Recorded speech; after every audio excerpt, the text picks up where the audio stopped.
this might be my #1 right now for the DC animated movies. No, I agree with you. I agree with what you're saying, great. man. Wow. It's better than Endgame. Whoa! Joking. Wait a second. Wait, I don't know about all that. I don't know about all that. No, it's joking. It's great though. It's great.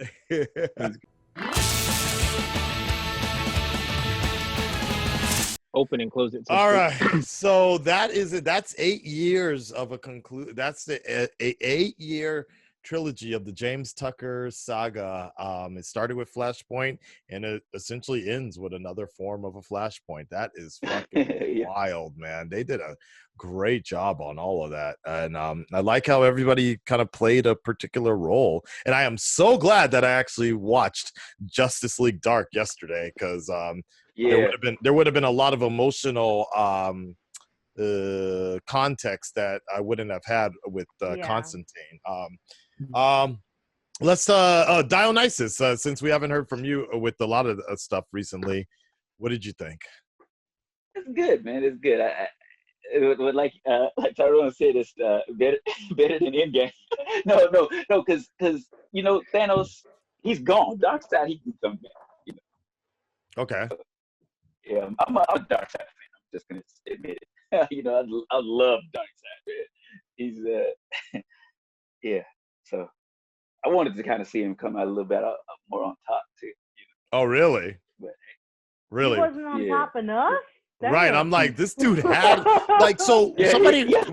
How long was the time? How long was the time jump? Was that a 2-year time jump? 2 years. Yeah, 2 years. Okay, 2 years. Interesting enough, that was kind of odd that they. I wasn't exactly sure why, but they ended the setting after the 2-year jump was on Earth 2 for whatever reason.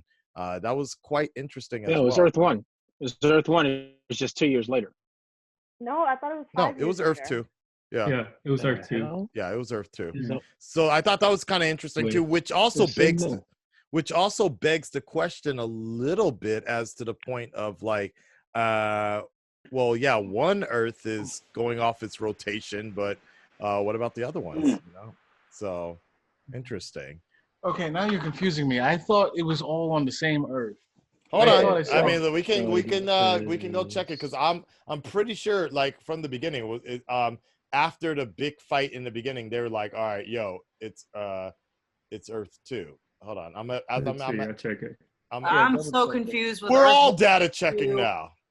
What is this Earth 1, Earth 2? I don't get it. We'll explain it. Hold on. Because I don't think they went into multiverse. Let's confirm it first. If it's otherwise, it has no context to what we're. Here we go. I'm there too. We're all there, and it says, "Oh, you're right." It says Earth : 2 years later. Wow. Later, yeah. Earth : 2 years later, but they did it so quick. Yeah, let's not confuse me. I don't read DC comics. I'm not into all that shit. Okay, so never mind, Martin. Forget everything we just said, but I'll give you the short version. Yeah, because it didn't make sense, because I'm like, no, it's the same Earth, and it's same Earth. It's just 2 years later. But what happened is very similar to what happens in the Earth 2 Earth comic 2 book series, version. Yeah, exactly. Apokolips basically. Okay. Earth gets invaded. All the heroes are wiped out. Yep. Shit. And you're dealing with like Jay Garrick as the Flash coming up. Basically, your Justice Society character, so to speak, coming in, and they're reinvented a bit, costumes and stuff like that.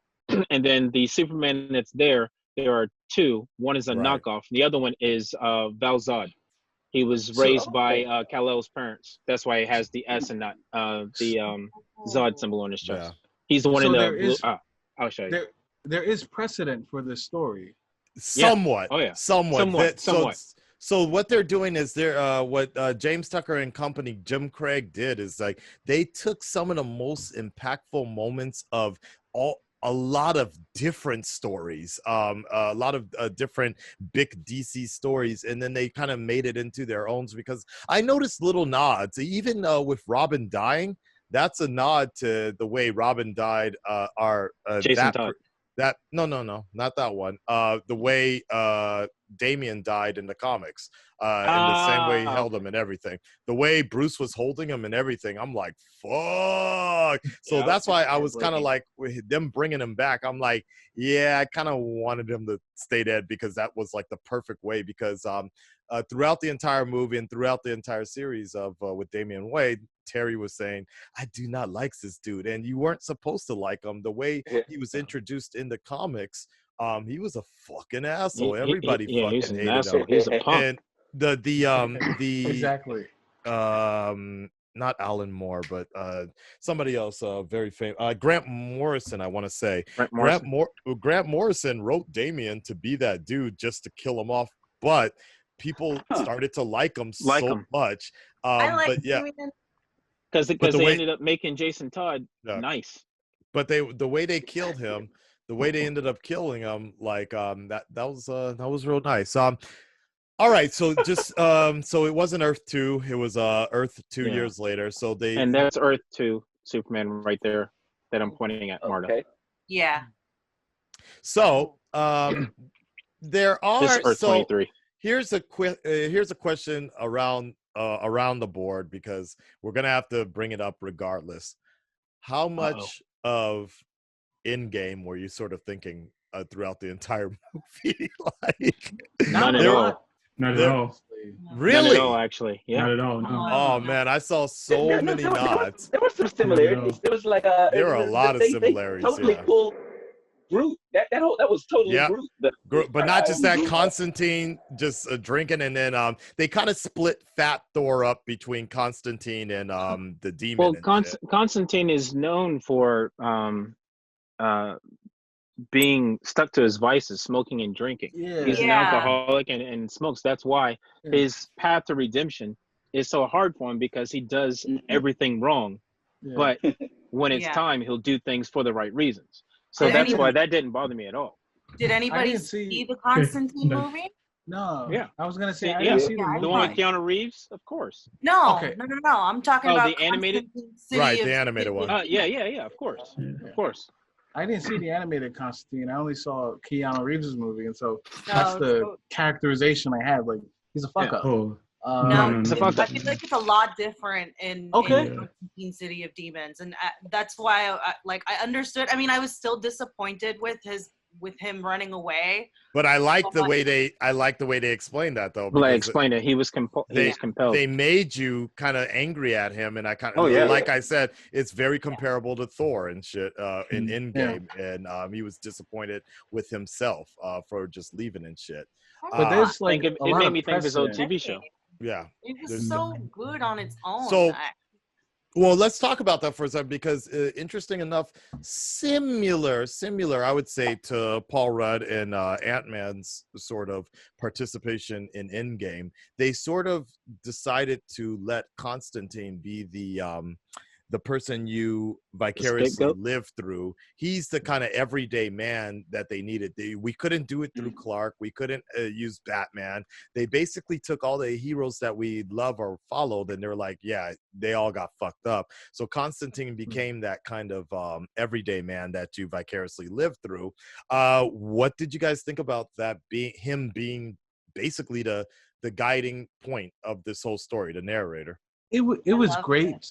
But in regards to Paul Rudd and Endgame, like, that stopped once he reached the Avengers doorstep. Like, I agree. Once, but Constantine in this, he was the man throughout. And then, and I haven't seen the other animated movies with him, and I'm sitting there wondering, like, bro, where was these spells when shit was going down? Tricks, And then so maybe he's just that kind of guy, like, like that person that has to work under pressure, but like really, really under pressure. I don't know. Like.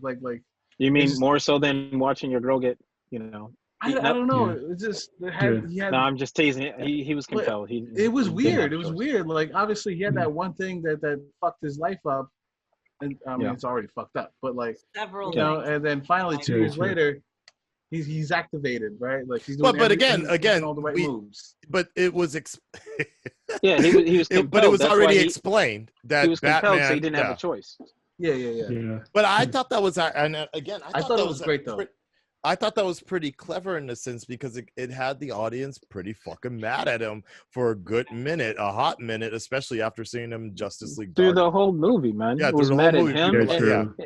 Was right. mad / disappointed in his character Right. and Cyborg, and they both redeemed themselves by the end of the movie. However, there's something that I was thinking at the beginning of this because when Superman was giving that speech and he was up there breaking shit and what have you not, Luthor was making some sense. Constantine was making some sense, but I was kind of curious. I was kind of curious about Batman, and there is one moment where the Trinity is explaining some shit and you see Batman kind of looking to the side, and I kind of thought to myself, I'm like, wait a second, is Batman completely down with this plan? This isn't really that tactful and what have you not, but now it all got explained, the fact that Batman he needed a backup plan, and he told Zatanna, we need that every day, man, because he's the one that recruited Constantine into the Justice League. Yes, Tyrone, you got a bounce? Yeah, I got a bounce, but I just want to say my quick opinion on Constantine. I think because it's Justice League Dark that this is his realm, so true. Dark is usually magic, and he's usually the lead character in these stories, so I think that they couldn't have done it without him, obviously. You know, and he definitely proved to be a very important part of them succeeding. Oh, yeah, definitely. Good point, yeah. This series definitely made Constantine cool, that's for sure. Yeah, because his TV shows was decent, but then it just kind of crapped out. Yeah. But bringing that actor back to voice this character, I thought was nice. Yeah, he did a good job. Kind of wish the CW and the TV show DC TV kind of took a look at this before they did Crisis on Infinite Earths and shit. Like you know, Constantine might have done a little bit more there. So damn. So I'm gonna go ahead and dip out, but you guys continue the conversation. Catch you guys next time. All right, peace. All right. Make sure you guys check out Tyrone Miller. He later, man. He did the damn thing, made sure he was able to come in for this group here as DC Sun selflessly exploits his own channel, so make sure you check that out as well. just I ain't posted nothing on my channel. All right, let's see. Let's talk about the fact of how well balanced everything was in this particular movie, because there are, I mean, whether or not we've seen every title, there were a lot of franchises that they had to blend together, and I think they did a really good job. Like Tyrone was saying, they called it Justice League Dark. I get it, but I think that was a clever way of getting everybody, myself included, to go back and watch Justice League Dark for the first time and get up on that magic, because if I didn't, I would have been I just wouldn't have had as much connection to all the magical creatures that were in there. Even the scene with the house and everything, I was like, I don't think Terry, I don't think you didn't recognize that character, right? The purple girl. Yeah, he didn't recognize Orchid. No clue. Orchid, right? She's the magical embodiment of Constantine's house. So. Of the house. Of the house. Yeah. So she's the protector of that realm. Okay. Yeah.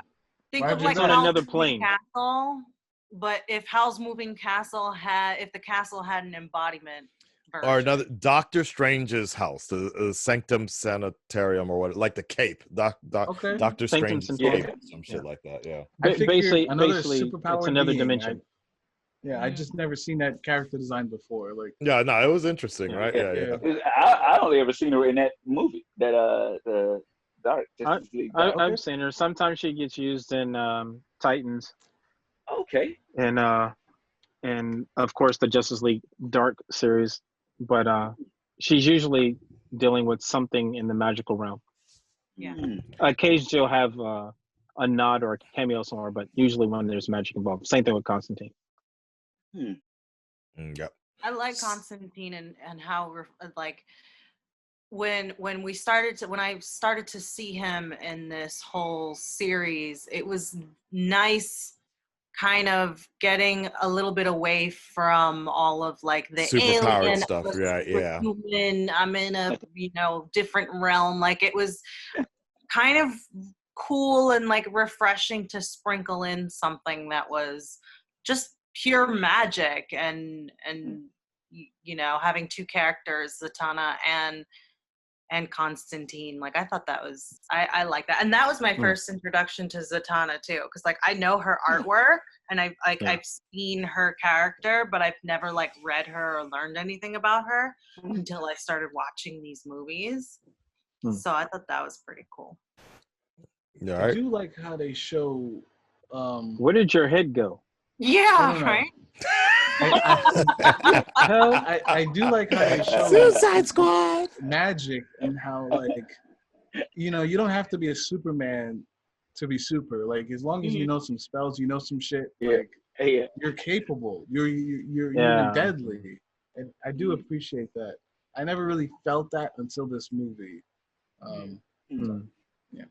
Well, I also go ahead. Well, on the other hand, I still like the fact that you can be Superman without powers and still be out there kicking ass and shit. Like, he was like, nah, I'm gonna fucking stop this shit and save the Flash. I'm like, all right, like that. I liked how they utilized his character without powers, or with limited powers, so to speak. Yeah. And several how times too, that suit, I don't know about you guys, but I absolutely hate Lex Luthor's suits in almost every iteration I've ever seen, with the exception of one, and that was Crisis on Infinite Earths, because he had the gold and the black one.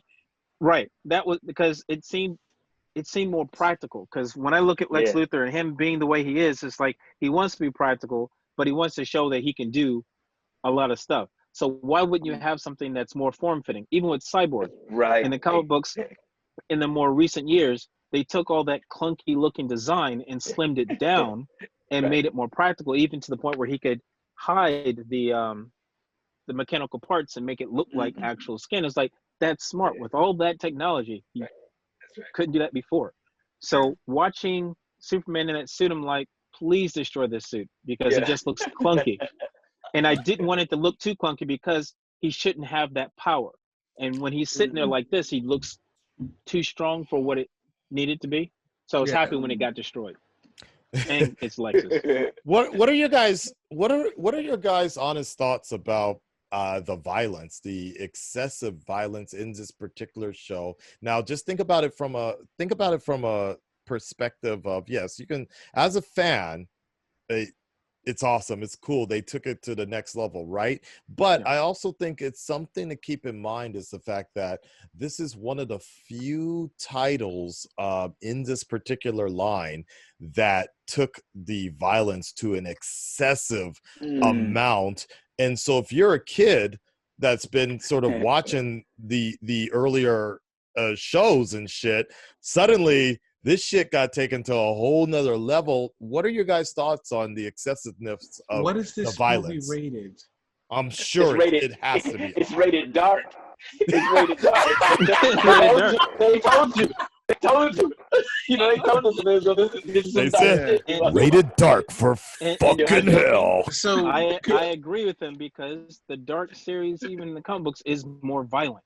It's like X-Men's X-Force, where the X-Force line is basically special ops. They take out everybody. Exact same type thing. So the dark magic, meaning death, hell, all kinds of stuff. So people dying and getting ripped apart, I think it fit for this. That, and it's called Apokolips War. Come on, if there's no blood, it'd be like, really? That's kind of weird. Though I will say, but I still think that is so as I was about to say, as a parent, I'm like, what the fuck? What the fuck's going on? No. But as somebody that is around kids and stuff, I mean, you put, you know, if they were going to do that, you don't put the name Justice League in the front then, because no, like parents aren't up here like there as well. Nobody knows what the fuck that means if you're unless you're a super nerd and shit. You know, it's let's they're going, Justice League Dark. Okay, well, let me just, you know, that's like saying Mickey Mouse Dark. It's like, you know, but you know, they got to keep that in mind. They look it up. No, that's why I don't know. How many parents are up here checking ratings and things like that? If they see Justice League, they think Superman, Wonder Woman, I see what so it is an interesting thing, and I'm kind of surprised that hasn't actually come up in the news and things like that. But it is interesting. Go ahead, Marta. So that's why that. Okay.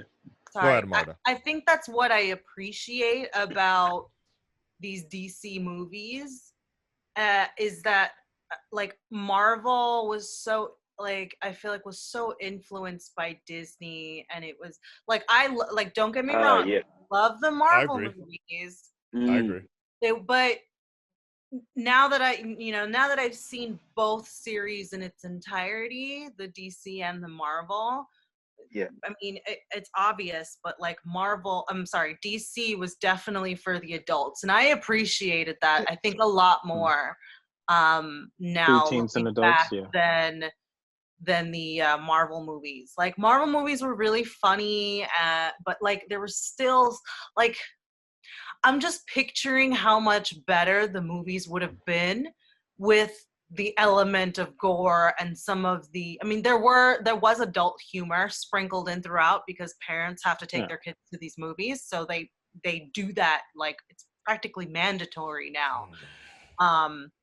But it would have been a lot cooler if there was a little bit more of an X rating, a more mature rating to the Marvel movies. So I'm kind of like torn. I feel like kind of going back to what we were talking about before with regards to comparing the two, I think I might like the DC movies better just because I felt like it was more suited. Are you talking about the animated ones or the actual live action ones? No. I'm talking about what we just saw. Okay. Yeah, we got to clarify that one real quick. Yeah, sorry. Yeah, no, the DC movies, this animated, the animated saga that we just completed. Yeah, that's what I'll be referring to from now on. I'm not talking about live action. I loved it.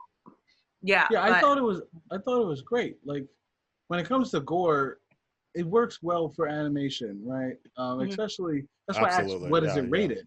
Because obviously I'm still trying to if we're talking about rated R, because if we're talking about kids, it's clearly rated R because animation to be rated R by the MPAA for some disturbing violence. Justice League Dark features an original premise wherein supernatural force is causing violent crimes across America. And they also say that Batman consults occult detective John Constantine to form a paranormal team of metahumans. Hence the reason it goes dark.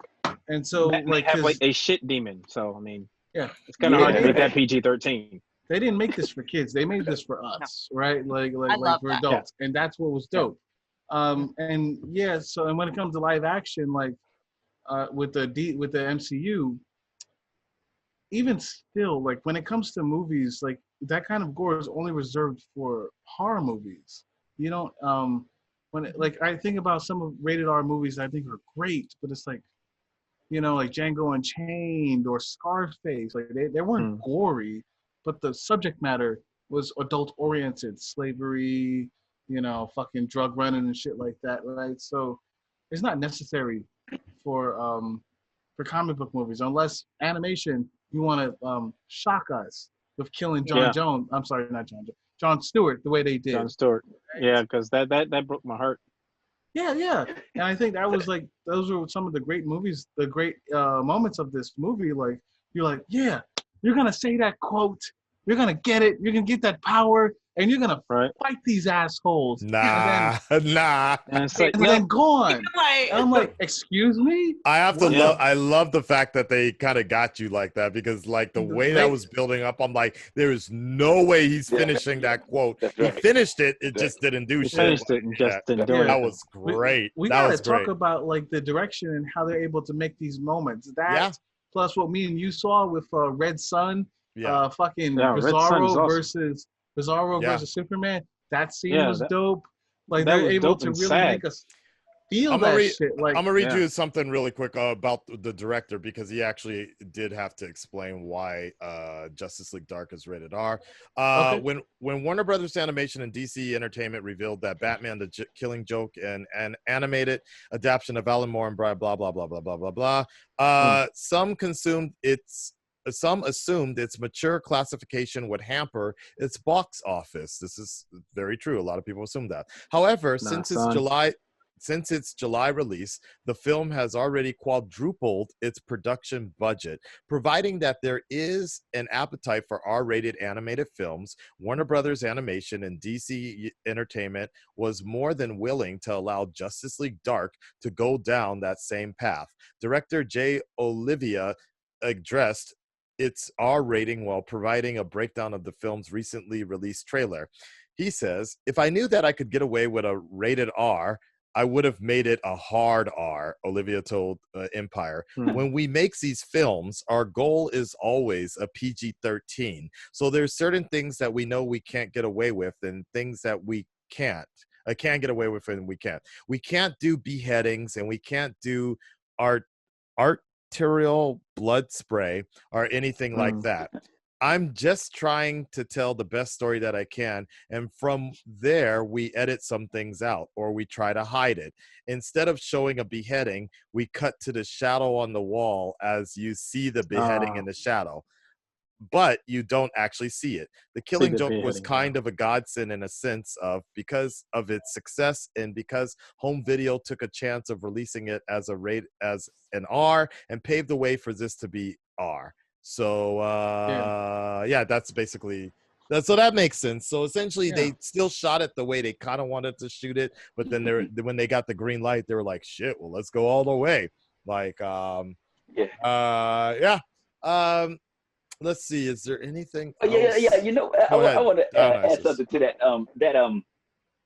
Like we know what like dark. Whenever you dark humor, or that's kind of a that's a dark joke or whatever, we get it. So it's like if we change the title, if they had called it Justice League Erotic, we would know, we know what they're gonna be doing.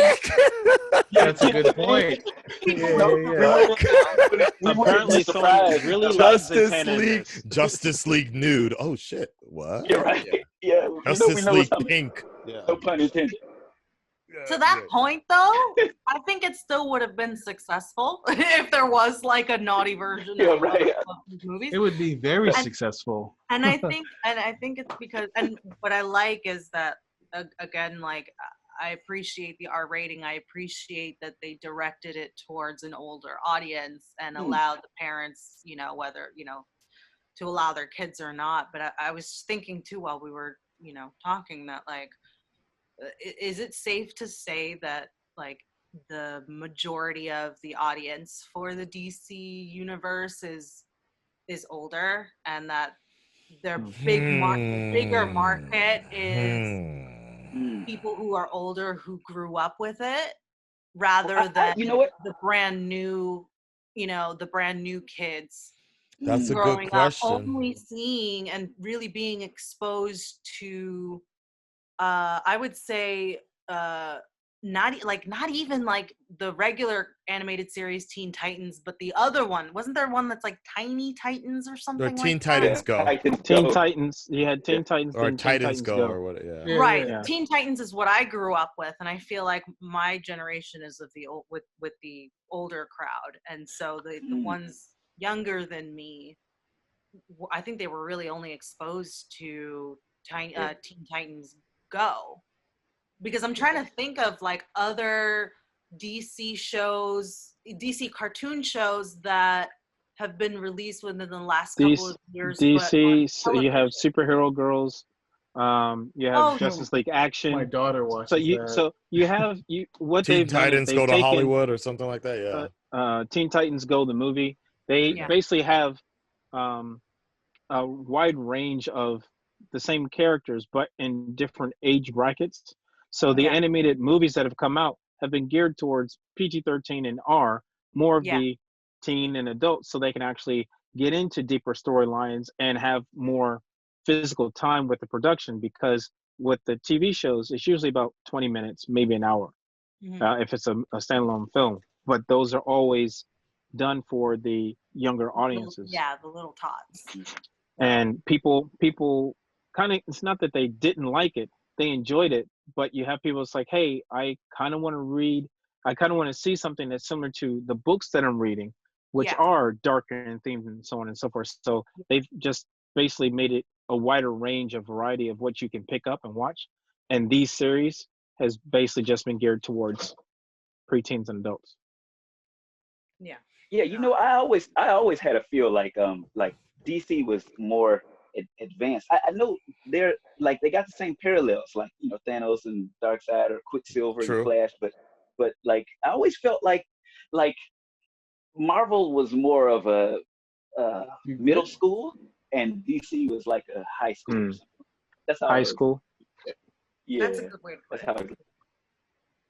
Growing up, it did feel like that, especially when there are more popular characters at that time, even now, but at that time were like Spider-Man. And Spider-Man was dealing with, high school and then eventually university, but he was the jokes and the things that would happen were still made for general audience, which was good. Though that being said, what I would say, I would equivalate it more to the fact that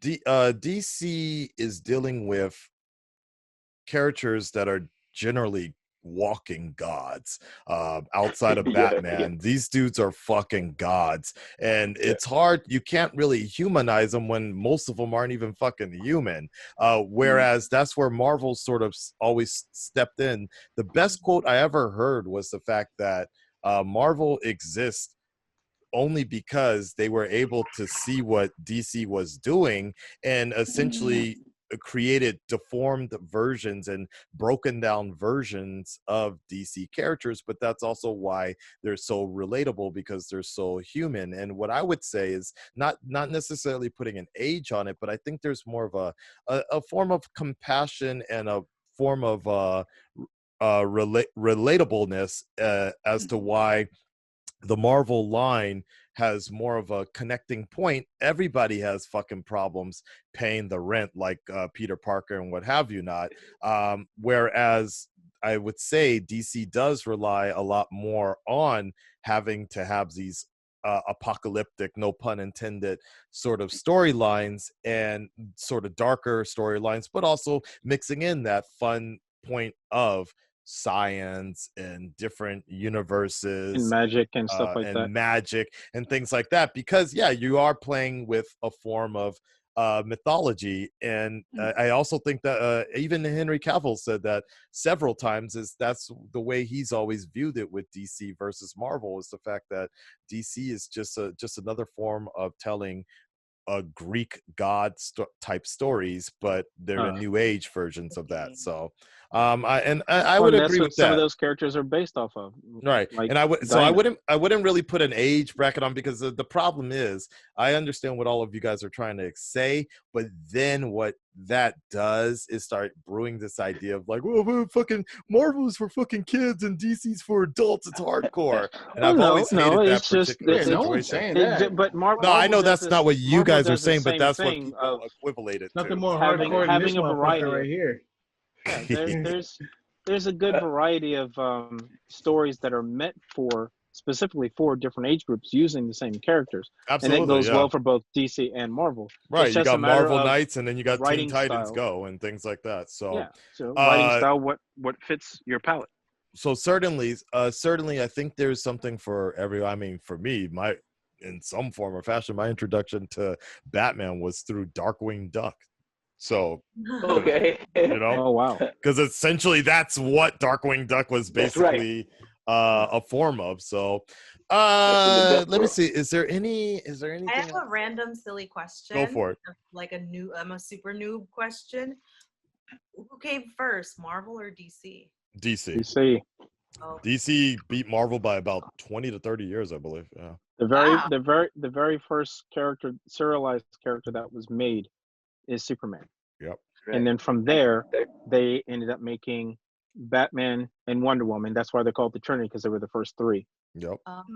Then you had other publications, because at the time they were in newspapers, and then into actual magazines, which we now know as comics, comic books, that were made not long after that. And some of it was mimicking the first three, because that's what was popular. And at that time, copyrights weren't so strenuous as they are now. So just because they came first doesn't mean they're better. Let me just also throw up that there was this guy called Captain Marvel. I was just about to start talking about that. He was pretty much a carbon copy of Superman, and he outsold that motherfucker. Yep, that is true. And then now, look, where is he now? Where is he now, Terry? He's owned, but like crazy. Like they literally copied him. They copy and pasted and was like, no, he's not Superman. He's just they copied and pasted. Marta, to give you the simple, right, to give you the simple history on that one. So you know Shazam, the dude that you're seeing with the fucking gold leg and shit. Yeah, that was the one. That was the one movie I haven't actually, the live action Shazam. I actually didn't see, so I don't really know much about him. So his original name, kind of his original name, was Captain Marvel, and he was a whole nother company. Actually, it wasn't even a DC. It wasn't even a DC character at that time. Yeah. Amalgam. Fawcett Comics, and DC ended up buying them out later and buying the license and shit. That's what you do. You just buy enemies. Yeah, because so basically DC used to be like Disney back in the day. So it's amazing the business history behind it all. Like you know, you had a lot of characters that came out where you had the head of DC and the head of Marvel playing golf together. Yep. Like, hey, you know, what characters are you coming up with? And, you know, they sit there and spitball, and then they run back to the office and try and compete with the other one. But it was more friendly competition at that time because they just needed to sell. And, of course, things evolve and change later. You'd be very surprised. Like, I'll never forget how when Infinity War, I believe, came out. No, not Infinity War. When Infinity Gauntlet? When Identity Crisis came out from DC, there was some shit called Identity Dis with Marvel, and the comic book store owner was like, "God damn, we're so fucking inbred," shit which is very true. They generally do the same thing, so that's why everybody was saying that this story was essentially the end game of the DC animation world. So I could see that. Anyways, keeping it on this particular story. So it's been an 8-year run. How did you guys like it? I think I'm gonna go first. I think it's amazing that they went back to its origin with my man Flash running off. He didn't get enough screen time, but like that ending. And that's my one complaint there. That particular situation is the fact that, but that would have been kind of a giveaway if they did focus on him again too much. Yeah, because I was thinking it, and then they did the whole Triton thing. Like, okay, I guess we're gonna. Right. I thought it was gonna be a Triton thing from that point on. Trigon. Sorry. Yeah. But like Triton is what Poseidon holds in his hand. Yeah. And but like that was dope, and that we didn't see what the hell the outcome was, because that has me wondering who's gonna be the voice actors, right? Like what the artwork's gonna look like. That's a good point. Because when that shit happened, everyone's costumes changed and everything. So Dionysus, that was great. 8 years this world. Actually, Flashpoint started it all. So I didn't see some of the what was the one that you said that you watched recently? The Death of Superman, Wonder Woman, Bloodlines, something contract, Judas contract, Teen Titans, Judas contract. Oh wait, maybe I did see that. What is that about? Terra, the undercover, Deathstroke, sleeper agent. Betrays the entire Titans. No. Okay, no. No, so maybe, you didn't. Maybe I didn't see it. Yeah, maybe I didn't see that. But I think I remember looking up Juice. Okay, anyway. But it's good. I just wish they could have tied in the whole Crisis on Two Earths and like that. I actually like that artwork much better. I agree. But I like it. I think it's, right. It's good. That is a good question. Flashpoint was good art. Flashpoint seemed a little bit different than in artwork. I agree. Well, they did that, and they also kind of did that on purpose as well, because that was to introduce the new Korean studios. A lot of the Korean studios that they're using, it's a little cheaper. But and that's another thing. That's a whole nother issue, and I really don't want to. I don't want to shit on the 8-year parade here, but sooner or later, Marta, I'm gonna have to introduce you to the stuff that came before Flashpoint, because a lot of those stories, that animation was fucking sick. Anyways, Marta, 8 years of the this particular version of the DCAU.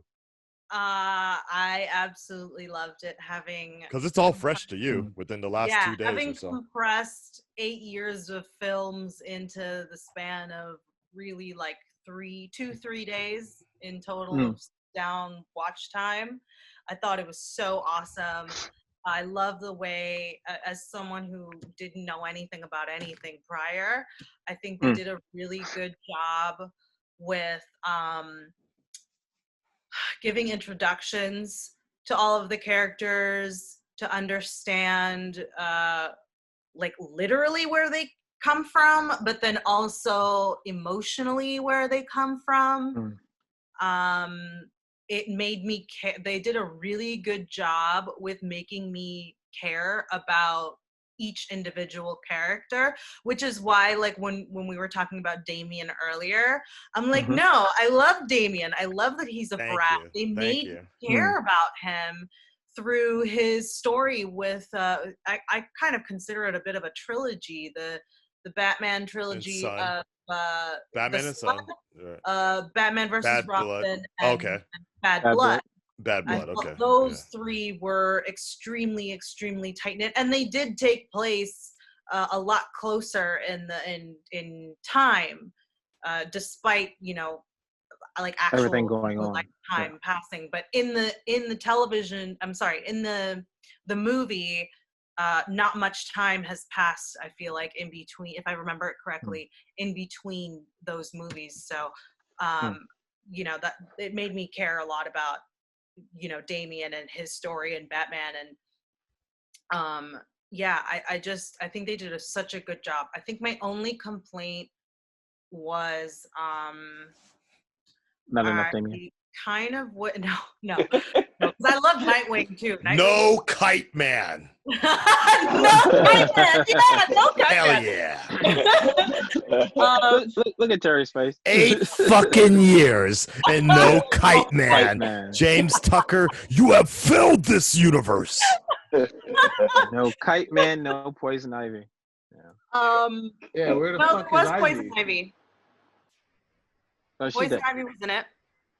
She was in no. When I said that, I meant this movie here. Oh, Apokolips War. Yeah. She was she didn't even get a death on screen. No. Sorry, she was in she died next to Swamp Thing. There you go. All right, DC Son. For the 8-year run, I thought they did a really good job of, like Marta said, introducing characters for people who have been following the comic books or the stories from way back when, as well as potentially new fans. Not necessarily reinventing characters, but giving the characters more depth and more dynamic compared to what they had in other features. I thought was really smart. I really liked this last film. I thought was a good way to tie up storylines, get rid of no puns intended, dead weight, but also to have you feel for characters that you usually wouldn't pay so much attention to and focus on. And they took those characters and they took every other character and flipped them on their heads. I enjoyed that. I also like the fact that they took inspiration from the books before New 52, and what's running into Rebirth. That's why it feels, for you Marvel fans, it's like Infinity War, it's like Endgame. Now, this is stuff that they had been doing long before. It's just now making its way into animated, the animated space. Continuity. But the execution was really, really good and really, really well done, and I enjoyed it. Short version. Cool. What do we? So this is it. That this particular universe is all done. The timeline is going to be shifting again, and I do agree that I feel like the one thing actually missing was a good Flash story, because the Flash has only been like, technically even Flashpoint was heavily dependent upon the other bigger heroes of the DC universe. So I feel like the Flash actually never really got his own movie or his own sort of feature, right? There's been, even the Reverse Flash had more screen time in Suicide Squad Hell to Pay. that was smart how they played Reverse Flash and Flashpoint. I liked how they did that, and the fight between him and the Flash with the dialogue about who's the villain now or that kind of thing. Man, that was really good writing. That scene was just epic.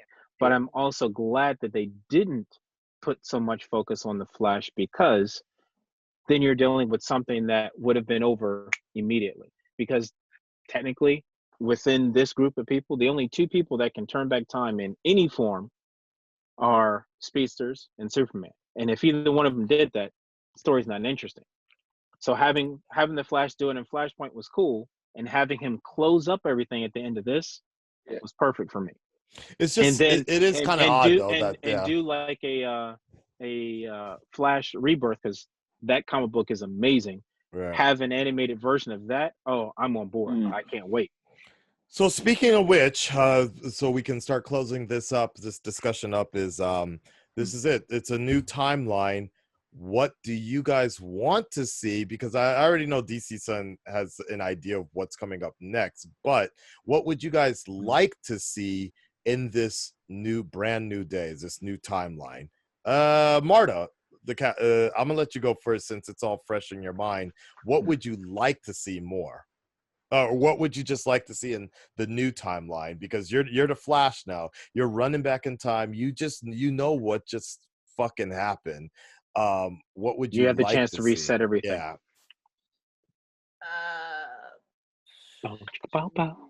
That's so loaded, because it's like I don't want a repeat of like what happened after Flash Paradox, because then it just becomes repetitive, then I start thinking about, like, I know this is kind of random, but it's a series I love. It's like Sailor Moon. It's like my problem that I had with Sailor Moon is that they fucking keep restarting everything over and over again, and it just becomes so repetitive with having to find each other again and blah blah blah. I do not. That's the one problem I have with Sailor Moon, and so I would hate for that to happen with with this whole story. That would just be a pain in the ass. Like, I want them to already know each other, already have the Justice League established. I would love to see more collaboration between the Justice League and the Teen Titans, because I did like which movie was it? There was it Justice League versus the Teen Titans? Yeah. Okay, I just wanted to make sure that I wasn't just making that up in my head. Yeah. Like, I would love to see them collaborate more. And there was I had a thought earlier that there was one character I wish I saw more. I want to see more of Zatanna. For sure, I want to see more of Zatanna. I want to know about her background, her history. I'd even like to see more of Constantine, because I really like him. And even though, like, I loved Constantine City of Demons, I would love to know more of his origin story. But I would understand if they kind of took a break from Constantine, because his movie came out more towards the end of this 8-year saga, and then him being such a pivotal character to this final movie. I would understand it, but I would really like to see an origin story for him. And an origin story for Green Lantern, because that's a good question. You know what? Yeah, that's another character they didn't do anything with him. They didn't do anything with Hal or John Stewart. Wow, and the entire Lantern Corps. Wow. So there's 3 characters I can. They are fucking afraid to touch Green Lantern. Guy Gardner, Jordan, Kyle Rayner, and John Stewart are the ones that you see the most. And then in the recent comic books, you have Baz and Jessica. So I would love to see it, because they just kind of showed up into the Justice League. This is true. There's like 3 or 4 That's characters a good question. that showed up into the Justice League. That I was like really thrown off by, and I think I even sent you guys a text about it when I was watching the movies like live. That like give me a good Green Lantern origins movie that ties in with all of this. Okay. Give me what's this? I keep wanting to say Hawkeye, but it's not Hawkeye. Hawkman, because he just showed up out of fucking nowhere. True. In terms of this 8-year saga, there was nothing from Senegal for him. Okay. Martian Manhunter, because I think he is one of the coolest underrated characters. Dionysus' favorite. Yeah. I love Mark because I loved him. He's basically Icon. I loved him in the Justice League series, but I would love because I think his powers are so cool, and I would love to see him used more. Until someone lights a match. Used well enough in this final movie, like after he was set free from the hypnosis of what's his name. So what's his name? That's Darkseid. You better show some respect. Put some respect on my name. I'm trying to feel my and who was the other one? I feel like there was one more character that I didn't really get an origin story. Male or female? I can't remember. I'm just so overloaded with information right It's okay. now. It's all good. All right, Terry. Yeah, so what do I want to see next? Yeah, in the new universe.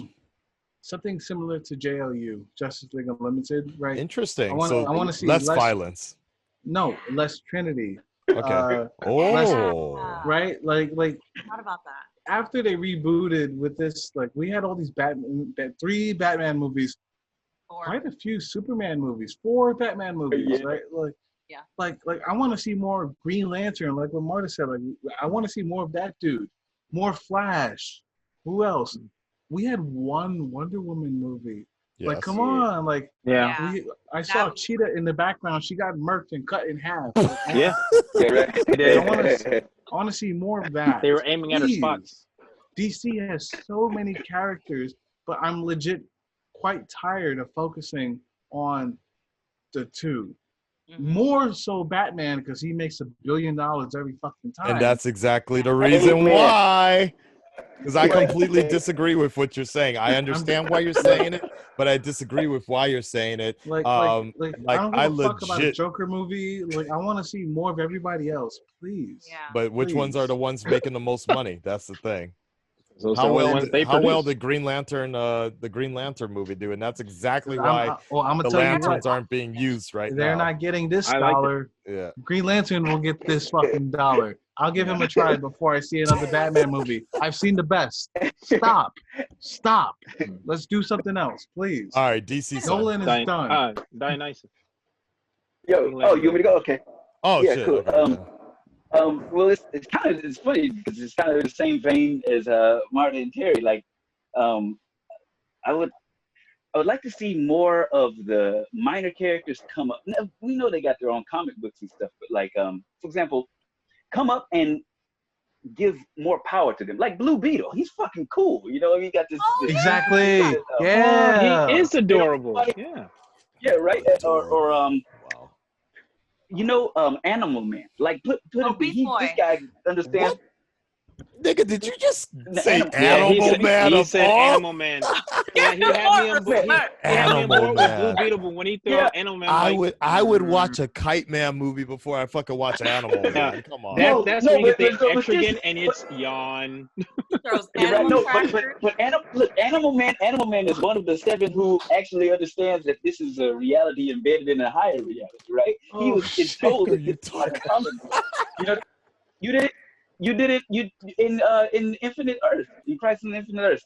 Those extraterrestrials, the higher plane of existence, they came down and they showed him. They said, this is a comic book. Him and Overman, remember Overman broke the lines of the comic and actually stepped out and walked behind the panels in the back of the page. So I'm saying, like, that's pretty omniscient. And so is you didn't. Listen. I'm feeling that though. I like that. That's a conversation you and DC Son can. That would be a really good animated short. A short. And by the way, before I forget, you guys DC used to do that.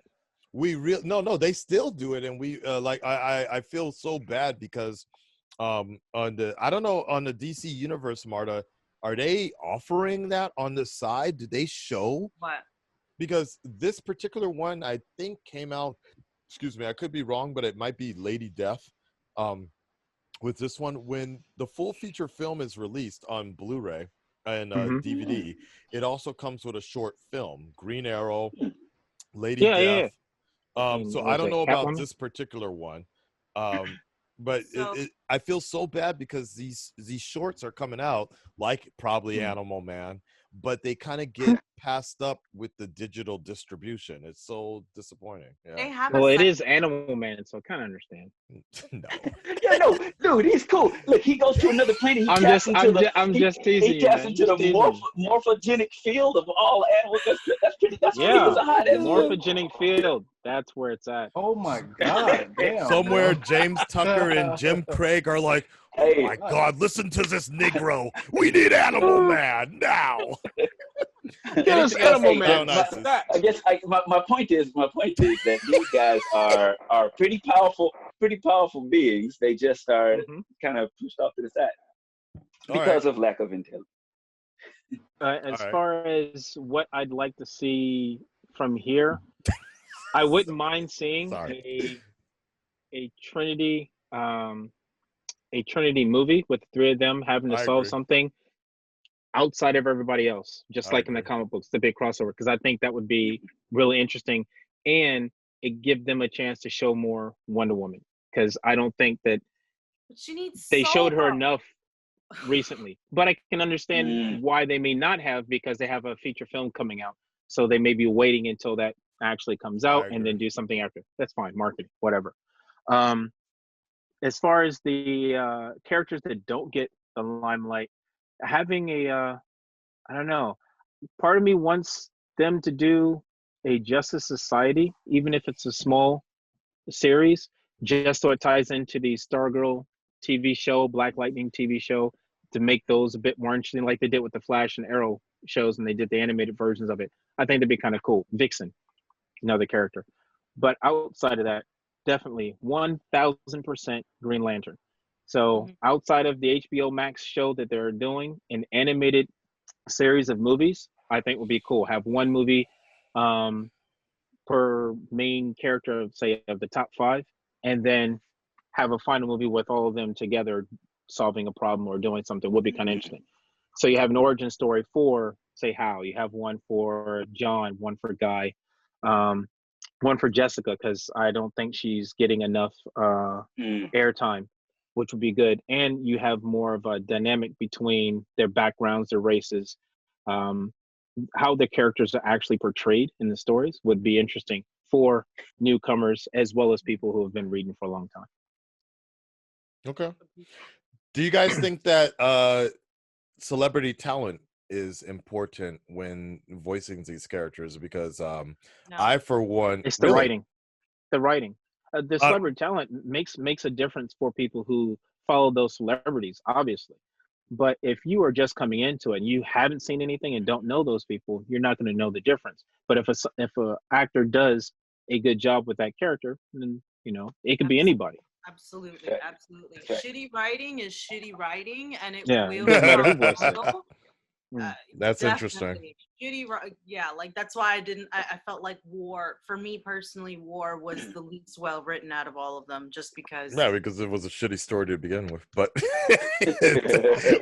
that's personally me. No amount of celebrity. Motherfucking Thanos. I almost just said Thanos. Would have made a difference for me. It's nice to have celebrities in it, like for me, like I love Shamar Moore as an actor. I've seen him in a bunch of different stuff. I love him in Criminal Minds. I love him in SWAT. So having and I just think he's sexy. It's like, I was waiting for that. Baby, but that's a different story. But like it was so awesome, like having him and like realizing that it was him, and Rosario Dawson as Wonder Woman was Rosario Dawson's Wonder Woman surprises for me. I had no idea that it was her until you guys started mentioning it, and I was like, oh shit, that's really awesome. But at the end of the day, I wasn't seeing Rosario Dawson in Wonder Woman. I was seeing Wonder Woman for who she was and how she was written and her actions and animation. And so that's what I loved about. That's like, I agree. Celebrity doesn't matter to me. Green Lantern and Red Lantern crossover as an animated feature would be epic. Just because that storyline is really good, and you utilize a lot of different characters. Sorry. The fuck was that called? The Lantern War or something? Yeah, they kind of no, did that. You're talking Darkest Night. Blackest Night. Was that the one with all of them, not just yes, the black ones? Okay. So it's Blackest Night is where it starts, and then Brightest Day, Brightest Day after that. Yeah. That'd be kind of cool. But the lanterns they made a remember that CG thing with the Red Lantern was in there. Right. That was the series. Yeah. No, not like that. Make it like these movies. that was good for the kids, but keep it themed like these movies. Yeah, I see. Damn. That is a good point. I would like to see the Blackest Night adapted in some form or fashion, because the Blackest Night is essentially imagine everybody as zombies, all the DC superheroes as zombies. Everybody that dies gets reanimated by so Black Lantern controls death. Right. Basically. Right. They control but without there's different color lanterns. It's black. Right? Yeah. Right. And they all have a different purpose, and they're all tied into that damn story.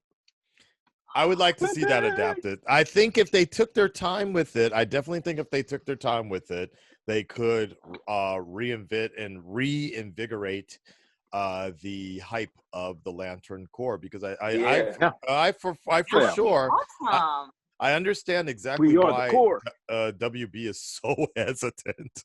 One of the worst movies they've ever made, and they took a huge dive on it. I understand why they're so hesitant on it, but they also made Batman and Robin, so we are 27 Batman movies. Batman Forever was all right though. 27 movies later. 27 movies later, Batman movies later, we still have another Batman movie coming. So I agree. Yeah. Oversaturation with Terry's in his face, man. I so mad. No, I'm not mad. I'm just he's like I'm chilling. Like remember Dick Grayson in Titans? He's like, fuck Batman.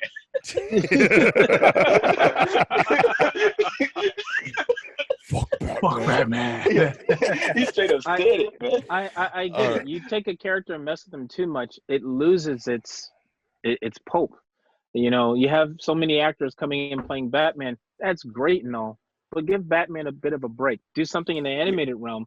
Yes. And as far as feature films, take a break after this series that's coming out. Give Batman a break. Focus on a Nightwing or any other character. Yeah. If it's going to be in the Batman universe, and then have him come back, because it gets to the point where it's not as compelling because you're just retelling the same story. It's just a different actor. I hear what you guys are saying, but at the same time, Joker just made a fucking $1 billion. So they no, don't get me wrong. Yeah, they're not stopping Joker's that fucking train anytime fucking soon. But notice notably, Joker, Jared Leto played one of the not popular Jokers, and they still made another movie that made $1 billion. So and that's great. But Batman's not in it. You don't need.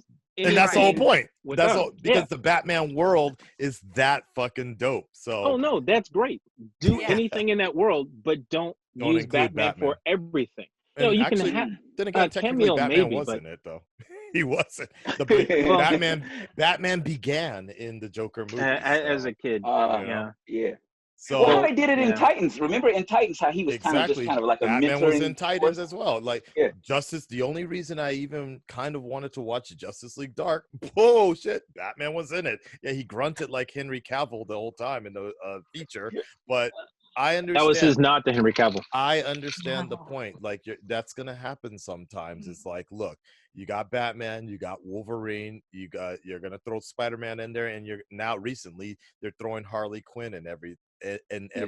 So yes, overexposures it can happen, but at the same time, there's a reason it happens, because it does pique interest. Now, thanks to Batman being in Justice League Dark, now I'm kind of interested in Constantine. So when Constantine shows up, maybe I want to check him out. So using Batman in that way, I think, is a lot better than just having a Batman story. Using his character and having him, like Marta said, collaborate with another character within the realm of the same universe, like in Magic with Constantine, makes that story interesting because he doesn't use magic. but he's got a problem that needs to be solved and needs help from someone that he doesn't need or usually doesn't interact with. That makes it interesting. Just doing a Batman story means, oh, you're going to adapt the same thing that we've seen 3 times. Joy. I kind of agree with Joker that, right. But then, Marta, that contradicts exactly what you said a little bit earlier. Is the fact that your the Damian trilogy, if it wasn't for those Batman-ish stories, you wouldn't have been introduced to a trilogy of Damian. Right. So. No. I'm saying, well, I'm just talking about the in general. Like, for me, it's refreshing and nice because I don't consume Batman content, but I can only imagine how oversaturated. I mean, even from, like, if we're just combining all Batman content that I've consumed, it's been the live action movies. It's been, like, this one was between Christopher Nolan's series, the movies, and these Batman movies, the animated Batman movies that that are a part of this saga. I think that's my favorite. But, like, yeah, I'm starting to feel a little bit oversaturated now with Batman.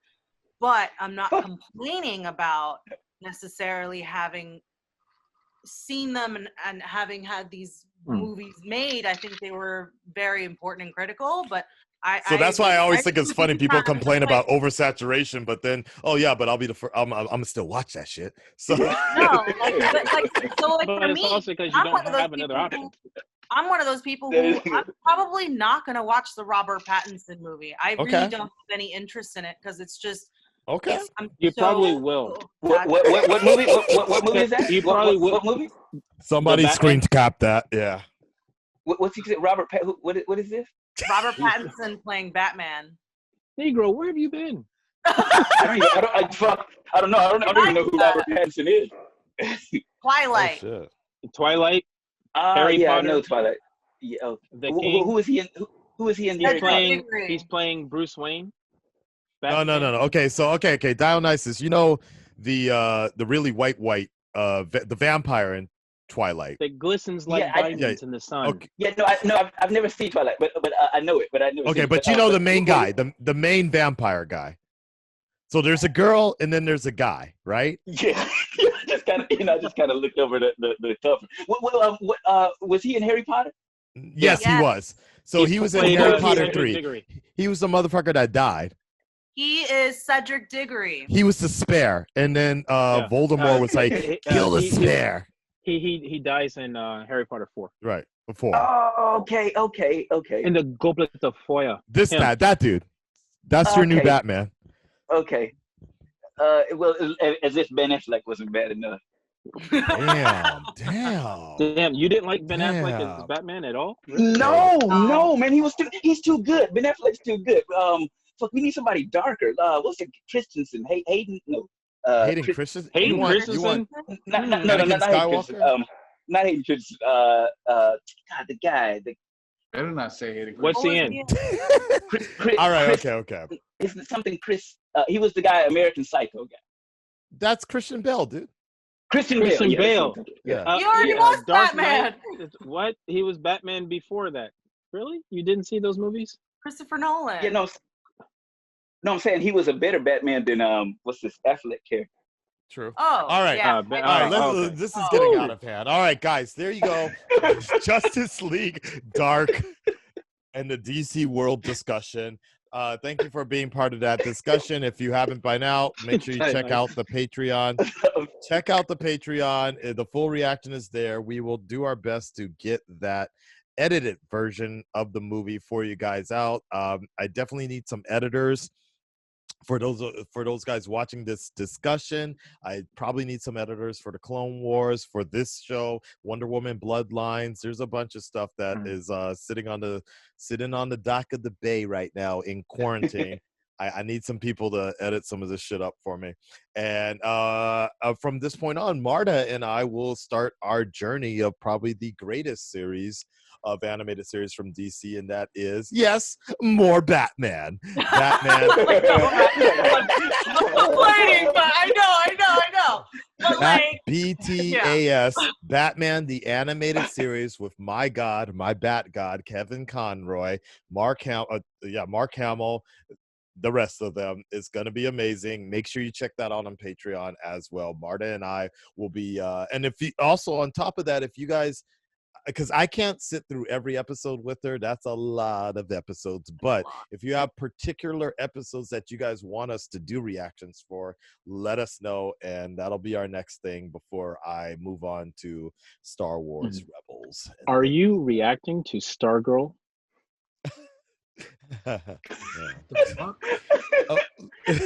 Well, let me ask you. It's up or it's out. Or I know. Let me ask you. Is Batman in it? You know what? I wouldn't be surprised. That would help ratings. Yeah, right. Yeah. Right. Put Batman in it, and I might show up then. Because I'm all about that bat saturation, batteration, whatever. Speaking of which, speaking of which, guess who showed up in fucking the season finale of Batwoman? Does anybody know? Supergirl? The Riddler. Batman? Hush. Superman? Are you serious? Hush. Posing. I was right. Hush. Posing as Bruce Wayne. So because he's already shown up in the show. Right, but he did the Unraveled and everything. Actually, Unraveled, and he's gonna be Bruce Wayne from here on out. Season 2. Batwoman is doing Hush. Wait. So he really is Bruce Wayne? No. Or he's not.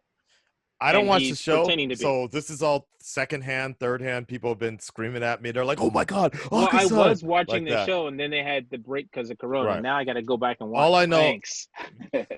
to my knowledge, he's playing a 15 years younger version of Kevin Conroy, which is still Bruce Wayne. So he's basically, it's Hush, Thomas Elliott being Bruce Wayne, faking Bruce Wayne, basically, which makes sense if you know who Hush is. But yeah. Okay. So, anyways, that's where Batwoman is right now. So we got Bruce Wayne. We got Bruce Wayne, and so now at this point, after that showed up, everybody's like, "Damn, how long till he puts on the suit?" So obviously, there's a demand here for more Batman. It's crazy. Anyways, guys, we'll talk to you on the next one. Make sure you guys check out all their social media, and we will talk to you next time. Peace, y'all. Keep it super.